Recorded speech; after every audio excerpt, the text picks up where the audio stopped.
utilizar a mesa como seu grupo, ok? E nós vamos discutir durante aí 5 minutos a respeito de um tema e vocês vão discorrer desse tema, vocês vão falar aquilo que vocês pensam a respeito desse tema, certo? Vocês vão fazer o seguinte, vão escolher um do grupo que ao final do tempo essa pessoa vai trazer à luz de todos aqui o que é que todo mundo pensa a respeito desse que é um problema. Para nós seres humanos, para nós homens, é um problema, certo? O tema é o seguinte: por que existe a maldade no mundo? Um ponto que você acha, eu acho que existe o mal por causa disso. Você pode apontar aí, e aí alguém anota em algum cantinho aí, só para não esquecer na hora de discorrer. Primeiro vocês vão escolher quem vai ser a pessoa que vai representar o grupo, certo? E aí a gente, ao final, vai ouvir de vocês o porquê da maldade existir nos nossos dias. Vocês têm exatamente 7 minutos e 49 segundos. Portanto, organizem-se aí. Vamos fazer o seguinte, ó, a Carla, você está aí para a gente ler, e vocês vêm ler o texto. Por gentileza, se apresente, se coloque de pé e responda a nossa pergunta. Não, mas aí nós já decidimos. Eu vou anotar aqui o tempo. Cada um vai ter exatamente, para a sua explicação, vou dar um tempo aqui real, 3 minutos. Para a sua explicação. Pausou a explicação, a gente pode escorrer a respeito disso, certo? Muito bem, representante aí.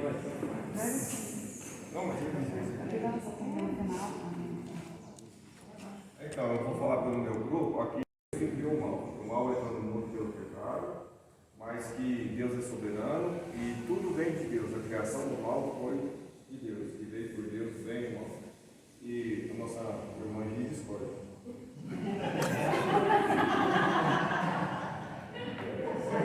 Nossa opinião. É boa a discordância. É isso? Eu não estou entendendo só disso.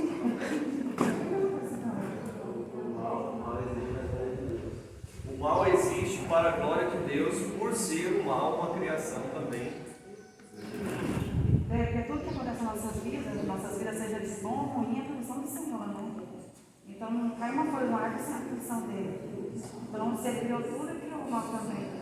Se você for amaldiçoado, é porque ele permitiu. Talvez eu seja mais nova na fé que os meninos, mas eu sempre trabalhei que o mal é eu mesma ou o diabo, não Deus. Nunca pensei assim. Eu sempre oro nesse contexto, né? Eu acho que Deus levanta sim, né? Alguém, alguma coisa contra a gente por causa do nosso pecado, quando a gente desvia do caminho dele, mas não acho que o próprio Deus faz mal. Não acho. Nunca pensei desse jeito. Ok, mais alguém no grupo quer compartilhar? Bem pensado, boazinhas para o primeiro grupo aí, muito boas. Chegou à conclusão que existe o mal no mundo porque o mal está em nós mesmos. Né? Às vezes você vê maldade em tudo, né? Às vezes a pessoa fala alguma coisa de alguém, né? Está ali no grupo, fala alguma coisa de alguém ali no grupo, mas tipo uma crítica construtiva, né? E existe muitas vezes outras pessoas que passam o assunto para frente, mas chegaram e falam assim, nossa, fulano estava falando mal de você ali. Então, tipo assim, né? O mal está na gente mesmo, né? A gente concorda com o que eles falam lá, mas assim, até a irmã comentou aqui que ela chegou aqui na igreja hoje e ela estava lendo esse texto aqui, ó. E enquanto Esdras orava e fazia confissão, chorando e prostrando-se diante da casa de Deus, ajuntou-se a ele, de Israel, uma grande congregação de homens, mulheres e crianças, pois o povo chorava com grande choro. Então, assim, a gente vê nesse texto que a gente viu o seguinte, né? Que ao invés da gente ficar, né, compartilhando essa maldade, né? Porque muitas das vezes você vê você quer algo, aí a pessoa vai lá e te dá de todo o coração, só que não era aquilo ali, né, exatamente o que você queria. E aí você já olha aquilo ali com maldade. Você fala assim, nossa, mas não era isso que eu queria outra coisa e tal. Então, tipo assim, você não olha para a boa obra que ela fez e te dá aquilo com o coração, né? Então você já vê maldade. Então, assim, infelizmente, o ser humano vê maldade em tudo, né? Às vezes a pessoa faz com bom coração, nem pensa se é uma coisa boa, se não é, se você merece, se você não merece. E vem, né, aquele pensamento ruim da maldade e acaba criando um conflito, né? Então a gente chegou a essa conclusão. Legal, bem pensado. Primeiramente a questão do mal ter sido criado, depois o fato de nós sermos inclinados, como foi colocado aqui pelo segundo grupo, pelo primeiro grupo. O mal surgiu de algum lugar, existe um surgimento, existe um primeiro passo do mal, né, mesmo que ele tenha surgido à vontade divina, e também aí o mal ele nos persegue de uma maneira que as nossas ações elas condizem com ele, né, segundo foi colocado pelo segundo grupo. Estou ansioso para saber o terceiro grupo agora, qual vai ser a colocação. Porque existe a maldade no mundo. Primeiro, pelo pecado, né? Como a gente já mesmo reconhece que somos pecadores. Segundo, muitas das vezes a gente tem dificuldade de reconhecer a maldade. A gente sabe que a gente é pecador, né? Mas às vezes pela nossa ignorância, por sermos muitas das vezes cegos, né? Diante de alguma coisa, por estarmos fracos espiritualmente, a gente tem dificuldade de reconhecer que a gente tem pecado. Às vezes a gente reconhece, quando é fé a gente às vezes já está cego e não reconhece, né, que estamos pecando. Terceiro, pela sedução, pela desobediência. Às vezes a gente é seduzido a desobedecer, né? A gente sabe que a gente tem que andar pelo caminho, mas Deus fala, não desvie nem pela direita nem pela esquerda, e a gente quer desviar por um lado e pelo outro. E quarto, inclinação à tentação. E quinto, curiosidade através da liberdade. Deus deixou para nós a livre agência e muitas das vezes a gente quer ter curiosidade, né? Eu lembro de uma expressão que o Fred há um tempo atrás falou para mim diante de muitas coisas que a gente vê no mundo, aquelas pessoas que não passam por aquele momento de farra na vida, de dançar, né? De festar, disso, daquilo, chega uma época na fase dela que mesmo dentro da igreja ela tem aquela inclinação de querer conhecer, de querer experimentar. E aí ela vai, experimenta o pecado, se inclina à desobediência, mas como a sementinha foi plantada ali, uma hora ela volta, né? Mas geralmente ela tem aquela curiosidade. Parece que se ela não passar por aquela curiosidade, não está bom. Então, tudo isso que a gente citou hoje, é o que a gente, né, conseguiu analisar através do tempo que foi determinado, que é o que a gente analisa que contribui para a maldade. Mais alguém quer ajudar ou falar mais alguma coisa a mais?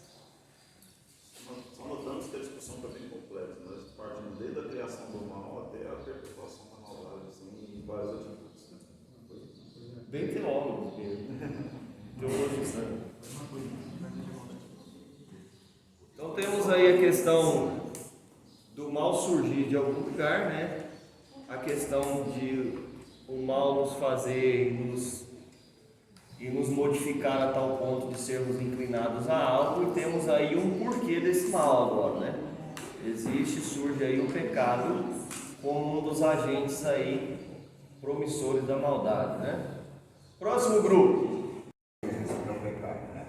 E às vezes nós encaramos no jardim do Éden, quando o homem pecou, desobedeceu, mas a gente esquece de lembrar, meditar, que o pecado começou primeiro quando os anjos caíram e desobedeceram a Deus. E por que isso? Porque Deus deixou uma porta, ou duas, vamos usar assim, que é o livre-arbítrio. Você pode escolher isso ou aquilo, ou pecar ou não pecar. É o vigiar, quando o vigia cai. Para complementar essa história, eu tenho um advogado que é meu amigo, ele é espírita, e ele gosta muito de conversar comigo sobre a Bíblia. E um dia ele falou, mas Deus também, ele usa o mal também, ele usa o demônio. Eu falei, Deus não criou demônio, Deus Deus criou anjos do bem, e eles rebelaram e foram expulsos. Então, quando a história do Jardim do Éden, já existia os anjos caídos. Então, foi toda a história. E o pecado é muito grande, muita coisa que faz pecar, mas no início são todas essas coisas. Então, começou primeiro com a desobediência dos anjos que caíram e rebelaram. Aí tem que ser a mãe, tem que ser isso. Eu também acho assim que um pouco também por ambição, né? Porque a ambição também, igual os exceções também, o diabo, né? Ele foi ambicioso, querendo tudo para ele, e por isso veio a maldade. Né? Aí ele fala assim, por que gera maldade? E por isso ele fala, né? Ambição. Então, se não tiver essa ambição, ninguém vai sim vir fazer maldade nem pecar. Então, essa ambição, tudo pega numa fruta, assim, talvez você pense, eu vou guardar essa fruta aqui e mudar para outra. Aquela fruta perde, por quê? Aquela ambição, junta a ambição com a maldade. Então, por que a Eva fez aquilo, né? Porque ficou com aquela ambição de ouvir aquela coisa, a maldade do diabo, ficou com aquela ambição, porque aquela fruta era mais bonita do que as outras.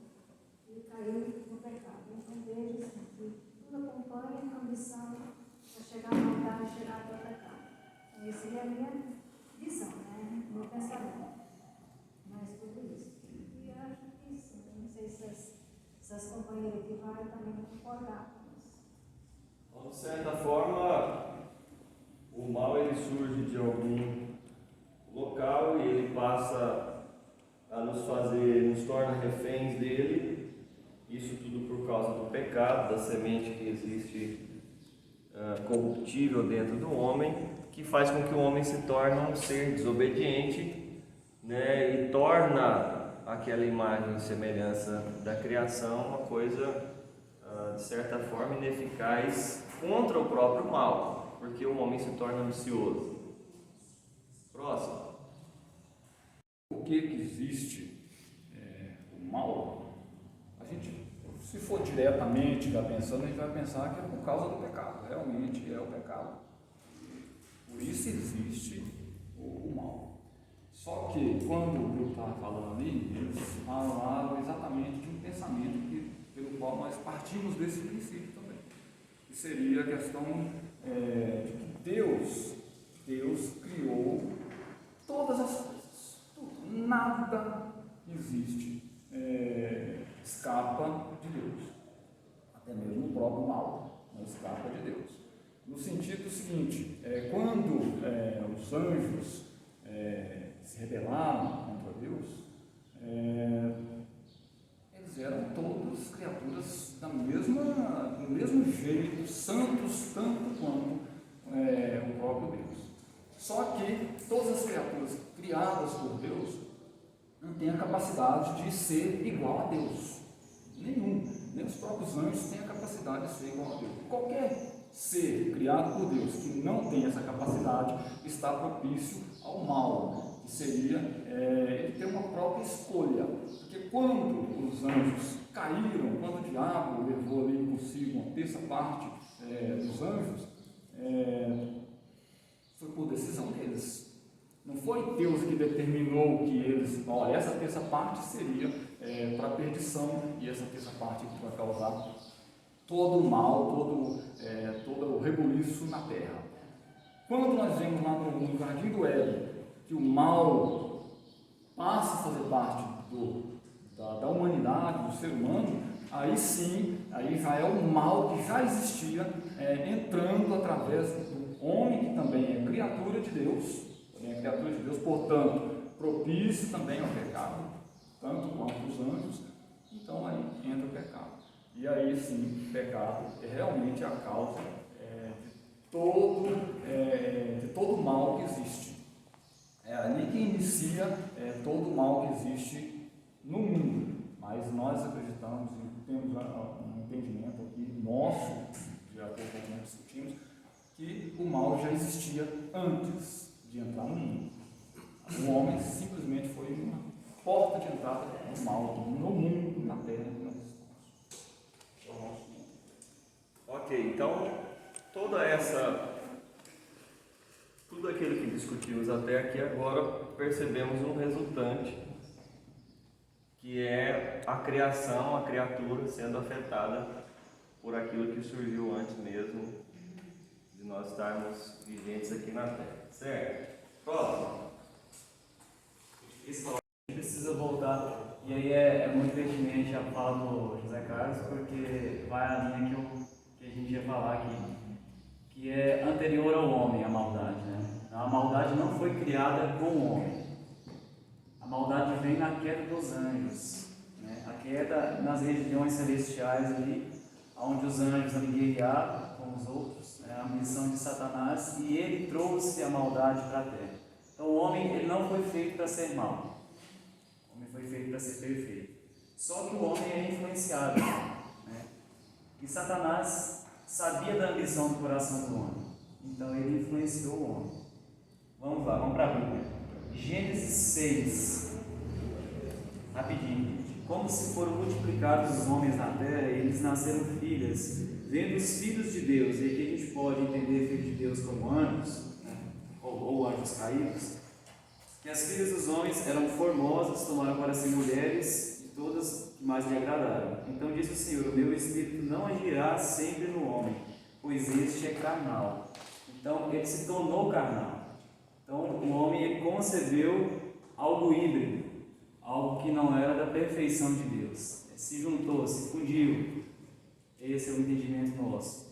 Então, a partir desse momento, eu creio que a maldade, apesar que um pouco antes aí tem a questão de Caim e Abel também, né? E poderia ter ele também, mas eu creio que é aí que não é coisa do homem, né? O homem não foi feito para ser mau. E perante tudo isso, o que aconteceu? Aí a gente sabe das histórias de Noé, né? Que a maldade estaria como hoje está, todo mundo todo corrompido, corrupto, né? A maldade se infiltrou, se agregou, e o ser humano com a sua ambição, e nós não cremos no livre-arbítrio, a gente não acha que não tem livre-arbítrio, Deus comanda tudo, né? Então o homem não é livre de fazer o que quiser, o homem sim é corruptível, ele é influenciável, né? Agora ele não é livre de fazer o que quer, né? Deus conhece, como Salmos mesmo fala, a gente fez a substância informe e a gente tem o nosso nome escrito no livro da vida. Então não há como ter livre-arbítrio perante isso, né? E só para finalizar, como depois que Deus destruiu todo mundo ali, né, a maldade estava, deu dilúvio, destruiu, o que Deus fez? Fez uma aliança. E por que Deus fez essa aliança? Porque Noé fez um holocausto, um sacrifício. E aí já aponta para Jesus Cristo, que é desde o início, é o meio e é o fim. Porque lá no sacrifício de Noé, Deus se agradou. Então já apontava para o sacrifício de Jesus na cruz, né? E perante isso a Bíblia toda vai pregar para Jesus, e é Jesus a Bíblia, né? Então todos os sacrifícios, mortes, para agradar a Deus. Então o homem, é impossível o homem por si só agradar a Deus. Ele precisa de algo maior, que seria Jesus Cristo, né? Que dizima a maldade. Então, respondendo a pergunta novamente, por que existe a maldade no mundo, né? Porque nós herdamos a maldade do mundo. Ela não é do mundo em si, ela é das regiões celestiais. Nós a pegamos e, por osmose, ficamos propícios à maldade, né? Então a nossa ambição com a maldade dos anjos caídos era prato cheio para o diabo agir no mundo. E esse mundo jaz no maligno, né? Então a maldade é daí. É vinda da queda dos anjos, nosso entendimento, para o mundo, e nós amamos a maldade mais do que a Cristo, e por isso a praticamos. Ok, então temos como resultante de tudo aquilo que vocês falaram, aqueles que nos influenciam à maldade, certo? Aqueles que nos influenciam ao pecado. Eu poderia, sim, fazer uma salva de palmas sozinho, para mim, da minha pessoa para vocês, por conta da resposta de cada um. Eu acho que vocês são bem presbiterianos. Eu acho que o presbiterianismo está realmente atrelado ao coração de vocês. É maravilhoso poder ouvir uma quantidade boa de pessoas que pensam à luz das Escrituras, porque de fato nós temos que utilizar as Escrituras como nosso plano de resposta àquilo que é a maldade e como que a maldade ela se instaura no mundo, né? Só que nós precisamos partir do seguinte pressuposto: se nós formos analisar o mundo, ele precisa de figuras para exemplificar o que é o mal. Se você for assistir um filme entre um herói e um vilão, todo herói precisa de um vilão, certo? Então você ilustra toda a maldade em cima de um vilão. Quando o vilão surge, as coisas começam a acontecer de maneira complicada, né? Por exemplo, vamos supor que seja um vilão que aonde ele passa, a natureza ela sente o toque desse vilão. Então as árvores elas vão sendo consumidas, o terreno, o chão, ele vai se tornando seco, né? Pense num vilão que faz isso. Onde ele passa, as coisas vão se tornando mortas, as coisas morrem, né? E aí os filmes, os livros, eles vão ilustrar a maldade a partir de uma pessoa, né? Só que quando nós olhamos para a maldade, nós precisamos obviamente lembrar do pecado. Só que quando nós olhamos para a maldade, segundo o que a Bíblia nos ensina, a maldade não é assim. Ela não é ilustrativa. Você não consegue criar o mal que existe no mundo. Você não pode fazer isso, apesar de que o homem ele tenta fazer isso. O homem quer explicar a maldade a partir de pessoas, a partir de ilustrações, a partir de vilões. E uma coisa que nós vemos aí no mundo afora é que o homem nunca vai se colocar como vilão disso tudo, certo? Ou até mesmo a criação em si, como no caso dos anjos que vocês mesmos apontaram aqui. Nós não podemos ilustrar de maneira categórica, de maneira concreta o que é o mal. Nós não podemos criar a imagem desse mal. É por isso que eu digo para vocês que o mal ele é particionado, ele é fracionado. Aonde que nós vemos o mal? Gente, se a pergunta fosse outra, se a minha pergunta fosse a seguinte: como que surge o mal na sua vida? Se a pergunta inicial fosse essa, como que o mal surge na sua vida? Você vai começar a se lembrar de N situações e circunstâncias que acontecem dentro da sua casa a partir de você mesmo. Que é onde você começa a experimentar um pouquinho daquilo que é o mal instaurado no mundo. E obviamente, se nós pudéssemos, entre aspas, ilustrar o mal, nós o colocaríamos e tentaríamos criar imagem para aquilo que nós chamamos de pecado. Nós criaríamos seres para ilustrar essa questão do pecado. E nós, como não podemos fazer isso, nós apontamos. Como que nós apontamos o mal nesse mundo? Nós apontamos para as doenças. Nós apontamos esse mal para nossa incapacidade de amar. Nós apontamos o mal para a morte. Nós apontamos o mal para uma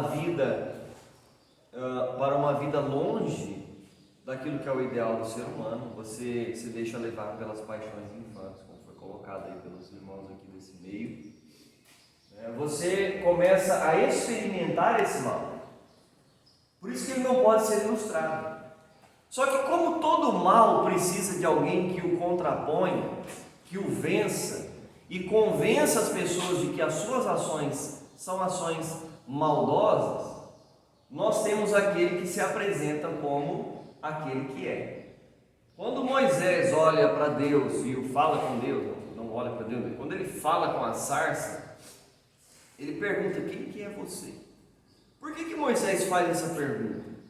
Porque Moisés, ele entende que tudo aquilo ao seu redor, todas as coisas que ele viu, o próprio assassinato que ele cometeu, tudo aquilo que ele vivenciou durante a vida inteira dele, era extraordinariamente diferente do que aquilo que ele estava vislumbrando naquele momento em que ele começa a falar com a sarça.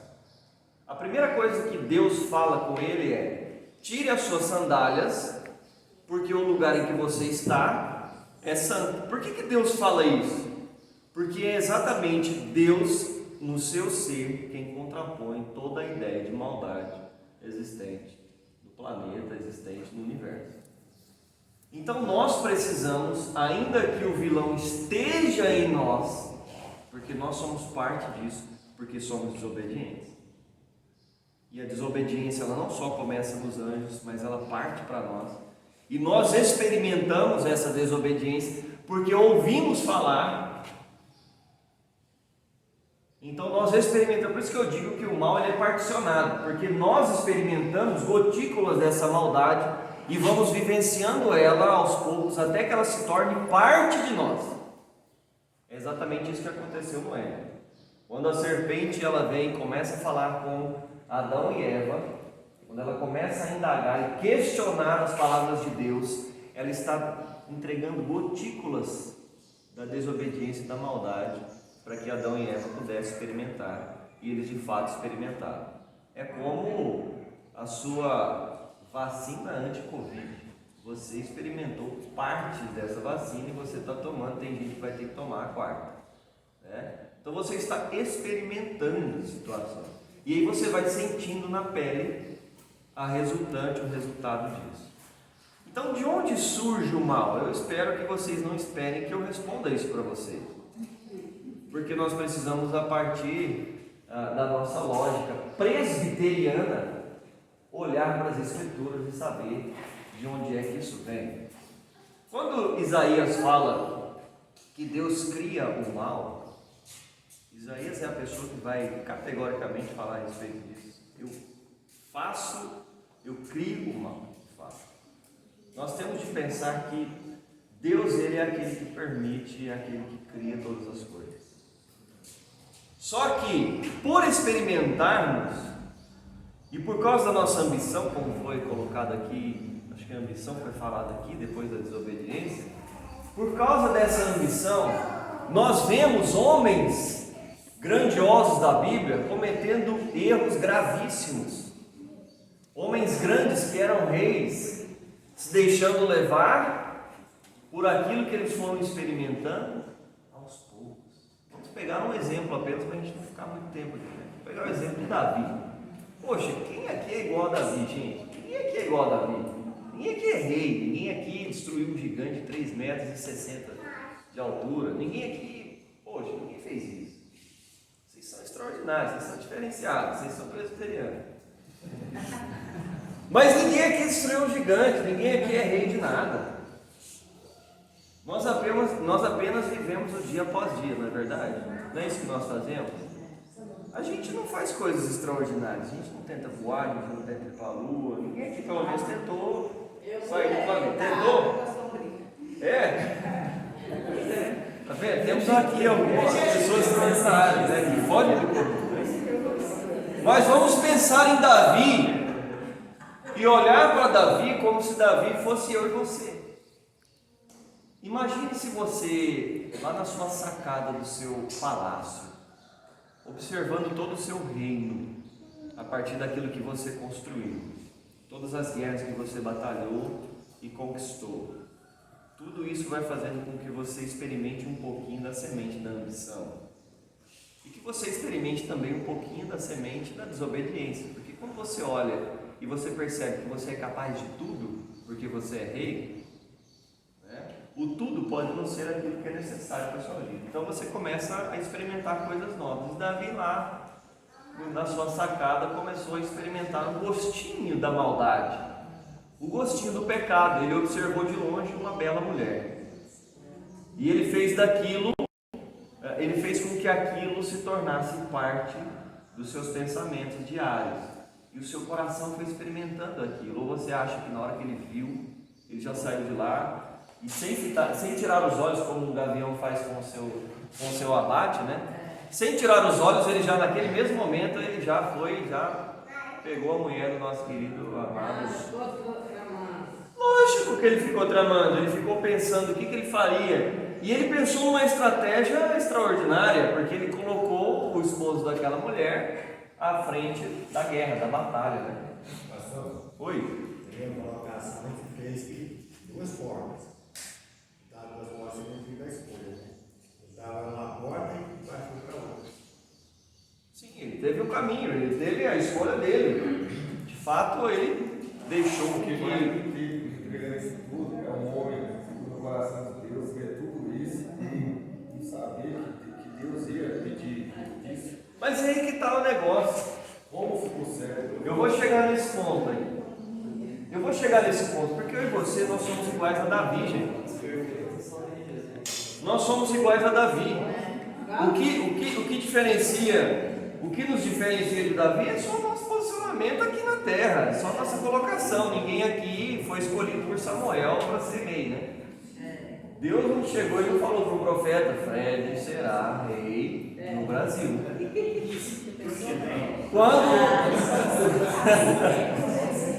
Ninguém aqui chegou no Zé Carlos e falou: Zé Carlos, você como profeta vai se levantar, pegar um jato de água e jogar na cabeça do Fred e ungir ele rei no Brasil.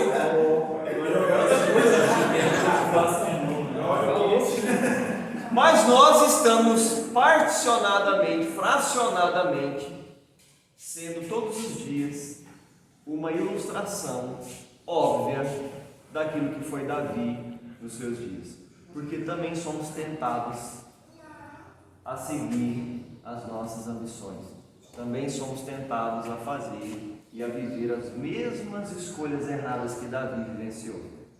E Davi matou um homem de propósito para que ele pudesse ficar com a esposa desse cara, porque ela era uma bela mulher.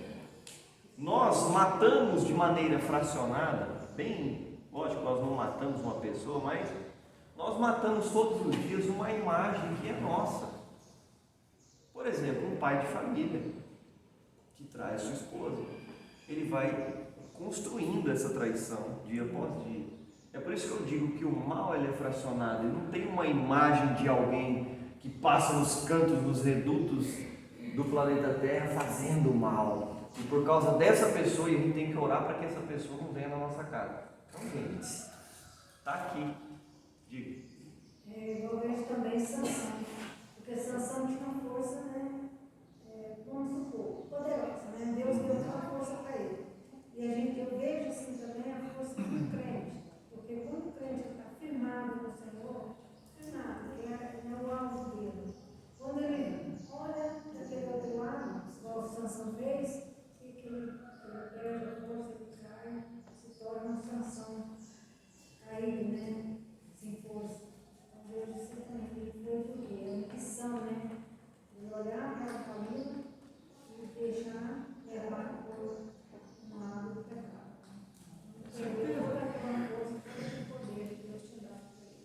Com certeza. E a mesma história de Davi e Batseba.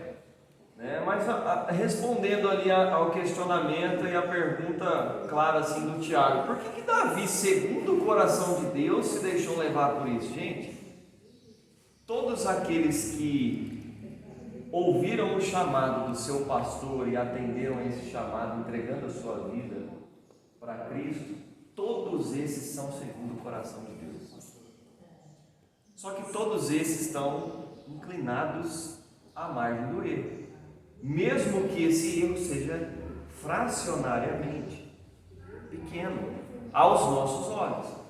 Por que pequenos aos nossos olhos? Porque é o que eu digo, gente, nós estamos inclinados a isso e nós partilhamos desse mal, porque ele reside em nós, ele existe em nós e nós temos que tomar cuidado com isso. É aí que eu digo, se nós fôssemos analisar e esperássemos que uma ilustração da maldade caminhasse por essa terra para a gente poder culpar, nós esperaríamos milhões de anos e isso não aconteceria. Esperaríamos até morrer e isso não viria a acontecer, não teria-se uma imagem da maldade, porque ela está em nós, é só a gente contemplar o nosso rosto no espelho. E nós em quem estamos caminhando, e é aquilo que a gente leva para aqui e acolá nesse mundo, que pode ser considerado maldade ou luz, porque todos aqueles que ouviram a voz do Senhor e atenderam a sua voz se encontraram com a luz. Por que então que Davi, segundo o homem segundo o coração de Deus, ele se entregou a essas paixões infantes? Por que Salomão se deixou levar pela adoração a outros deuses, tendo Deus como seu único Senhor e Salvador? Como seu único Senhor? Por causa dessa inclinação ao pecado. Mas nós não deixamos de ser homens e mulheres segundo o coração de Deus porque atendemos ao chamado do nosso pastor. Por quê, gente? Porque ele é a imagem, ele é a figura, ele é de fato o personagem principal dessa história. O personagem bom dessa história, o herói dessa história é Cristo. Não é à toa que nós falamos isso. Se nós precisássemos de um herói para a nossa história, nós de fato olharíamos para Jesus como esse herói. Se nós pudéssemos pintar isso, nós pintaríamos Jesus como um herói. Porque nós somos os vilões. Somos nós que carregamos a imagem do erro, a imagem da maldade para essa terra. E nós precisamos então de alguém que contraponha essa imagem, que nos ensine a caminhar de uma maneira diferente. E essa pessoa é Jesus. Diga. Pastor, o ponto da perfeição é exatamente como Satanás, antes de Jesus, né? Ele também não fala, cansei do céu, vou trair Deus e vou cair. Foi ardiloso. Sim. Foi por milhares e milhares de anos, ele foi planejando como ele poderia dar o palmento de Deus, né? Só que Deus é Deus, né? Deus sabe de tudo, né? Então ele foi adivinhando com um anjo, com outro, e vai aqui, vai ali, vamos tomar que vai ser bom. E é como a gente faz hoje. É como se o corpo da vida não tivesse cometido esses erros. Ele tinha sido endeusado, ele seria um ídolo, ele teria uma estátua, porque a gente é tendencioso a isso, a endeusar as pessoas, que todo mundo tem que ser perfeito, mas nós somos caídos, nós somos na escória do que não presta. Sem Jesus a gente é caído, com Jesus a gente ainda é caído, né? Porque muitas vezes a gente ainda traz Jesus, né? A gente está certinho no caminho e de repente, eu sou um crente bom demais, eu já sou bom demais para seguir, e a gente quer sair, né? Quem nunca teve esse sentimento de, eu sou um crente bom demais, né? E desviou um pouco de Cristo. Então, é para mostrar que a gente é caído, que a gente não é tão diferente como Satanás lá no céu, que foi trair Deus, pela ambição de querer ser maior que Deus. A gente tem todo dia dentro da gente a luta de não querer ser maior que Deus, porque a gente está na nossa carne de querer ser maior que Deus. A gente quer sempre ser alguma coisa, mas a gente tem que entender que não é nada, né? A gente é menos do que Cristo, apesar que Cristo é tudo, né? A gente é menos do que nada, então a gente nunca vai ser perfeito. É uma virada de esquina ali, você vai cometer uma cagada que vai acabar com tudo que você plantou de bom, né? A gente fala assim, o cristão tem uma linha de querer ser perfeito, não tem jeito. Você pode viver 100% da Bíblia, mas não andar na mais severa. Por isso que eu digo que a frente é Cristo, não tem como sem Cristo. Por isso que eu digo que essa maldade alimentada pelo pecado, ela é fracionada, porque às vezes a gente pode pensar, como o apóstolo Paulo fala, nós pensamos que estamos de pé e a gente cai, nós pensamos que estamos enfraquecidos e o poder do Senhor, o amor de Deus se aperfeiçoou nessa fraqueza. Então, um exemplo atual, pastor, sempre é crítica, mas o próprio Bolsonaro, endeusaram ele, e ele caiu, ele errou, e aí o povo fica frustrado, mas ele era o Messias, o Salvador, entre aspas, né? Ele era o problema, a resolução do problema, não, ele é humano, ele vai cair, ele não tem a solução para tudo, assim como João, José, a Maria. A gente tem que parar de querer endeusar as pessoas, né? Achar que o cara fala que é crente já acabou, não tem erro nenhum, né? Não é assim que funciona.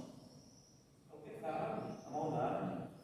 Resumindo tudo aquilo que nós discutimos até aqui, o mal ele está instalado nesse mundo por permissão divina, sim. E onde que ele se instala? Em nós. É por isso que é necessário que o Espírito de Deus ele se instaure em nós, ele venha sobre nós. É por isso que o Pentecostes aconteceu, porque somente o Espírito Santo de Deus que é capaz de modificar essa imagem que existe em nós. Mas nós ainda sofremos a consequência do pecado, agora mais diretamente falando, nós ainda sofremos e sofreremos a consequência do pecado em nossa vida. O que precisamos fazer em relação a isso? Deixar alguma coisa que faça com que as pessoas se lembrem do que é que de fato transformou as nossas vidas. Porque como o mal ele está instaurado, todos somos iguais. Então, uma pessoa que não conhece a Cristo, não conhece Deus, cometer um erro, cometer um delito, para ele vai ser normal. E o mundo vai olhar aquilo como uma normalidade. Lógico, tem atrocidades, situações que até mesmo o ímpio olha, o ímpio que eu digo, aqueles que não conhecem a Cristo, não conhecem a verdadeira vontade daquele que é bom, essas pessoas olham e falam, nossa, mas o que esse cara está fazendo? Por que esse cara está fazendo isso? Que maldade! Até mesmo as pessoas que estão distantes de Deus olham para certas atitudes e falam, meu Deus do céu, o que está acontecendo? O que esse povo está fazendo? É por causa daquilo que existe e reside em nós. No caso aí, pode comparar então o pecado com uma mina. Ela nasce sempre. Sim. Do jeito que você procura, o jeito ela está nascendo. Exato. Exatamente. Nós ficamos minando. E como que nós minamos? Como que ela se apresenta de maneira líquida à terra? Através das nossas ações. Ações que são maquiadas, né? Que são maquinadas desde o início pelo nosso coração corrupto. É aí que eu digo, só um parênteses aqui, para a questão do livre-arbítrio. Nós não vivenciamos mais. Livre-arbítrio é uma coisa incapaz para os nossos dias de hoje. Não existe livre-arbítrio pós-queda do homem. Assim como não existe livre-arbítrio para os anjos. No ano 7, né, que mas eu faço, que não quero, já não sou eu quem faz, assim o pecado que habita em mim. É algo que faz por mim, já não sou eu mais que faço, é o pecado que faz por mim. Exato. É algo mecânico, já nem penso mais, quando eu vi eu já fiz. Ah, mas eu aceitei a Jesus no meu coração. Tá bom, meu filho. Mas você ainda vai gostar dos prazeres da carne. Você ainda vai gostar. E quando eu falo prazeres da carne, estou falando de sexualidade, não. Estou falando de tudo. Estou falando de mentira. Estou falando de maquinações para o mal. Estou falando de quando o apóstolo Paulo fala sobre as maquinações que a gente faz contra o outro, maledicência, né? Fofoca, tudo isso aí é maldade. Isso aí faz parte do nosso ser. Por que nós fazemos isso com uma força assim descomunal? Quando a gente viu, a gente não está falando mal de ninguém, mas de repente está falando mal do Dino, pô, mas é o Dino, né? Tudo bem, falar mal do Dino pode. Só um exemplo, tá?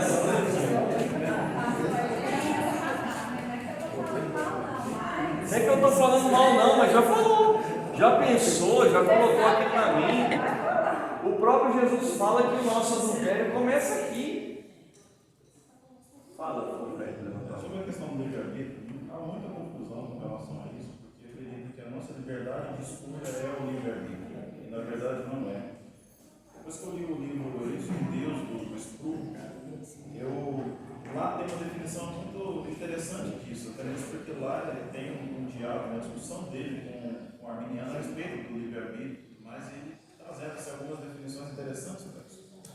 E aquela que eu peguei, que eu achei mais interessante para a gente definir o livre-arbítrio é o seguinte: o livre-arbítrio é a liberdade que você tem de arbitrar, de fazer algum tipo de escolha e que essa escolha não tenha uma segunda intenção. Esse é sim o livre-arbítrio. Não, eu escolhi isso por quê? Porque eu escolhi. Não é porque você tem uma segunda intenção. E isso hoje é humanamente impossível, porque tudo que você faz de escolha, você tem uma intenção em cima daquilo. Você tem uma segunda intenção. A gente, vamos à igreja hoje. Por que nós vamos adorar o Senhor?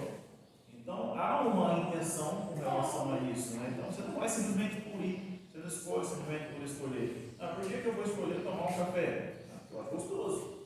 Porque vai me fazer bem. Porque o café vai me despertar. Porque o café é isso. Porque é aquilo. Então, tudo a gente tem uma segunda intenção. Automaticamente, se nós temos uma intenção em cima daquilo, uma segunda intenção, além da uma segunda intenção, ou seja, além da própria escolha, há uma intenção, então nós não temos condições de ter o livre-arbítrio. Escolher por escolher. Então, se existiu, sim, isso cabe numa discussão muito intensa, existiu no Éden. Mas quando, como você bem disse aí, mas depois da queda não tem como, porque a partir dali tudo que nós fazemos nós temos uma segunda intenção. Até mesmo quando nós queremos fazer o bem a alguém, a gente tem a intenção pelo menos de ver o sorriso da pessoa. E até tem aquelas que se a pessoa não agradecer, não fizer nada, ele acha ruim por causa daquilo, né? Você não fez por fazer, você fez porque você queria algo em troca. Então, humanamente falando, não é impossível nós termos um livre-arbítrio. olhamos, essa é a maneira prática de se tratar do livre-arbítrio, né, de uma maneira bem explicada aí pelo Fred, nós analisarmos o livre-arbítrio de uma maneira prática, no nosso dia a dia. Se nós olharmos e avaliarmos de uma maneira teológica, o que é o livre-arbítrio? Ele é a sua capacidade de escolher entre pecar e não pecar. Você tem essa capacidade? Se você vai pecar, cara. Você não pode brincar com isso. Você não pode brincar como se fosse aqui, que estivesse na sua mão aqui a escolha de pecar e não pecar. Não existe isso, mas desde Deus nos patrão, Deus nos patrão, Deus nos cuidar, todos éramos pecadores, e Deus dava outros deuses. quando nós olhamos para o Éden, quem teve essa oportunidade? Adão e Eva. Eles tinham a oportunidade de olhar para a serpente e falar, não quero. Mas eles o fizeram. E depois disso, todos os seus desejos foram inclinados ao erro. Eles foram aprendendo sobre isso. Aí a gente entra no capítulo 6 de Gênesis, que foi lido pelo Tagler aqui, que fala que as paixões humanas, elas foram decolando, elas se tornaram mais fundas, mais profundas, e o homem foi experimentando a maldade. Agora no capítulo 6 diz, né, que a maldade se multiplicou. Igual fala assim, né? A palavra nos ensina que em tudo dá graça. Aí, e também orar pelos nossos inimigos, né? Aí falando aí, por quê? Muitas das vezes a gente ouve assim, nossa, parece que a gente é abençoado só quando faz o bem, né? Aí fala, nossa, aquela pessoa é uma benção. Nossa, mas fulano é abençoado. Nossa, você é uma benção. Mas sempre quando faz o bem. Está agradando, aquela pessoa não tem defeito. Mas a palavra nos ensina, né? E mesmo que não seja, não estamos fazendo bem, porque ela está ali daquela forma que não te agrada, mas tudo dá graça, né? Mas orar por aquelas pessoas. Então, a palavra nos ensina assim. Mas em termos de palavra cristã, né? Ele tem que olhar para esse tipo de pessoas. Não olhar assim só para a maldade, para olhar e ficar assim com o olhar. Porque hoje a igreja tem que ser assim. Olhar para aquelas pessoas com o coração de Cristo, amor de Cristo. Não só porque fez o bem, não só porque está ali daquela forma, está afastado daquele ser humano. Mas sempre olhar com o coração de Cristo, olhar de Cristo. Ele nos ensina assim, né? Amar todas as criaturas, né? Toda pessoa. E hoje, por isso que fala que o mundo está cheio de maldade. Mas porque as pessoas olham dessa forma. Só olha para ele se estiver fazendo bem, se estiver agradando a ele. Não porque olha com o olhar de Cristo. Porque se fosse assim, nós estaríamos num mundo diferente. Um mundo, porque o mundo é maldoso. Não é as pessoas que praticam o mal. É as pessoas que buscam o mal. É as pessoas que fazem, igual falando. Falando mal, falando de pecado, falando é claro que é doido deles. Mas se as pessoas olhassem para esse lado, olhassem para o olhar de Cristo, o agir de Cristo, que a palavra nos ensina, seria diferente. Porque se nós for olhar para o mundo assim, o mundo é mesmo. Deus como Cristo, Deus fez o mundo, ele é assim. Mas é as pessoas, nós se considerarmos nós estamos assim. Mas sair, continuar sendo assim, seria diferente. Sempre esse coração de amor, o coração que Jesus nos ensina assim, amar e amar e amar. Então vamos para o que a Bíblia nos aponta. Romanos capítulo 6, que a gente já está encerrando. Romanos capítulo de número 6.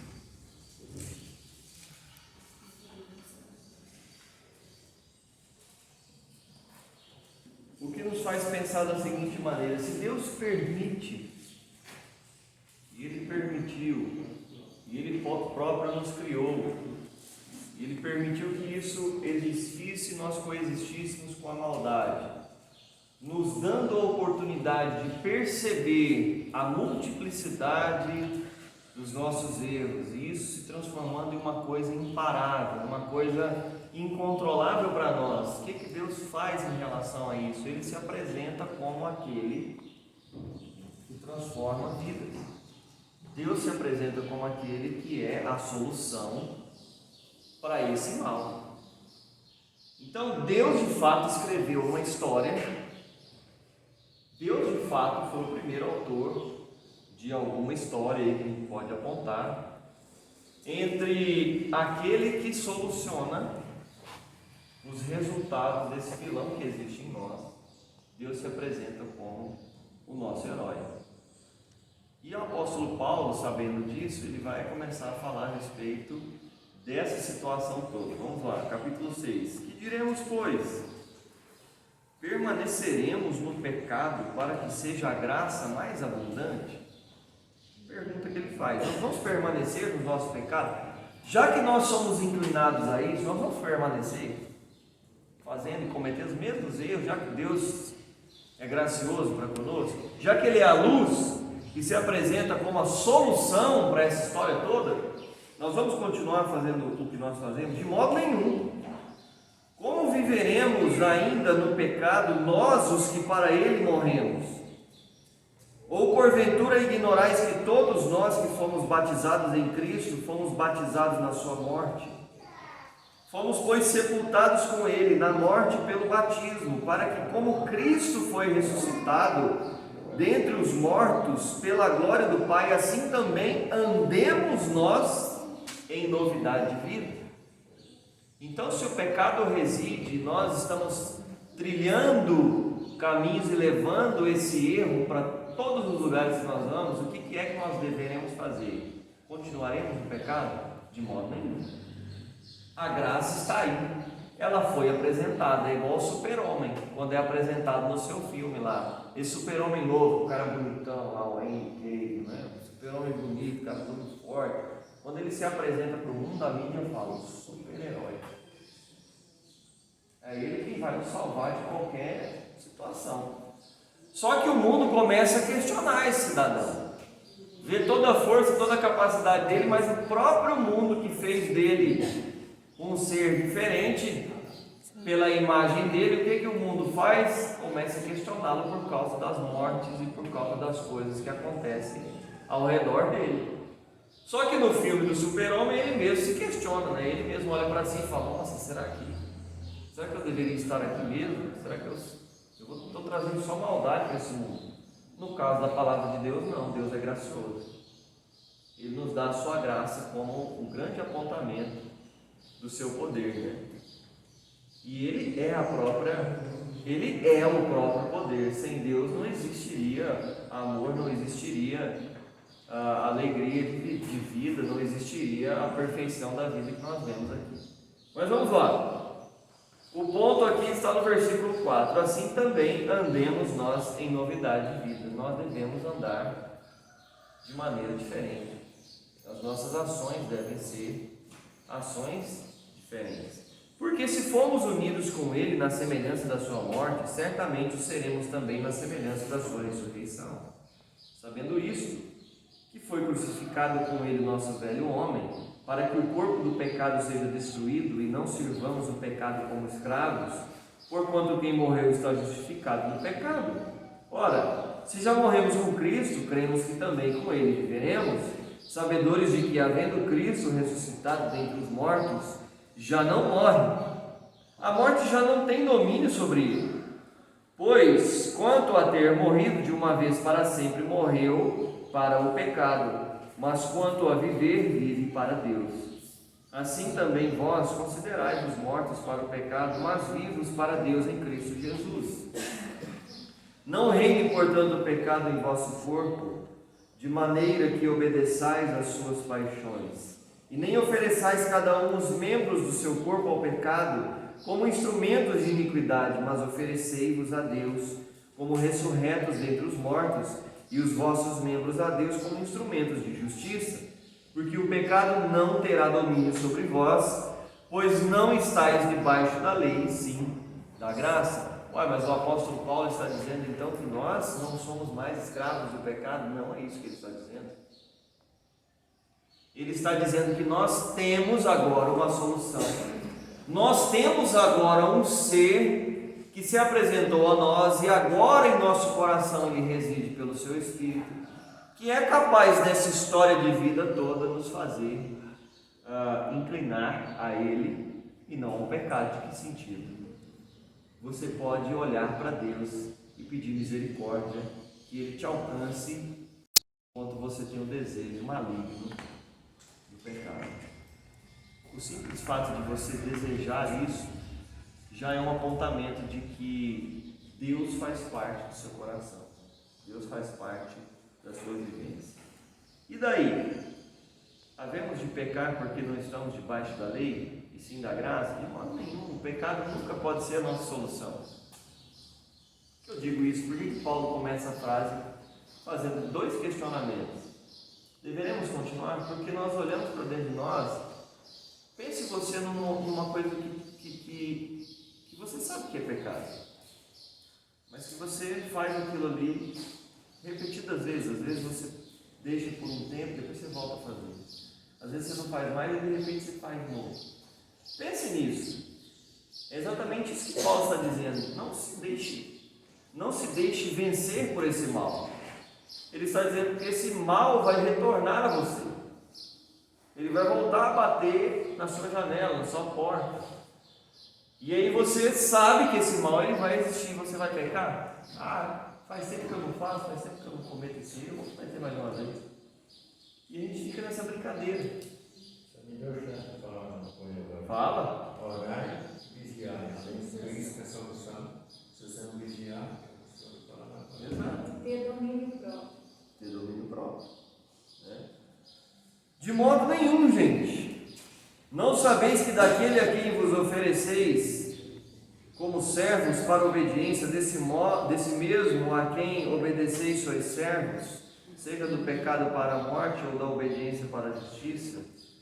Mas graças a Deus, porque outrora escravos do pecado, contudo, viestes a obedecer de coração à forma de doutrina a que fostes entregues.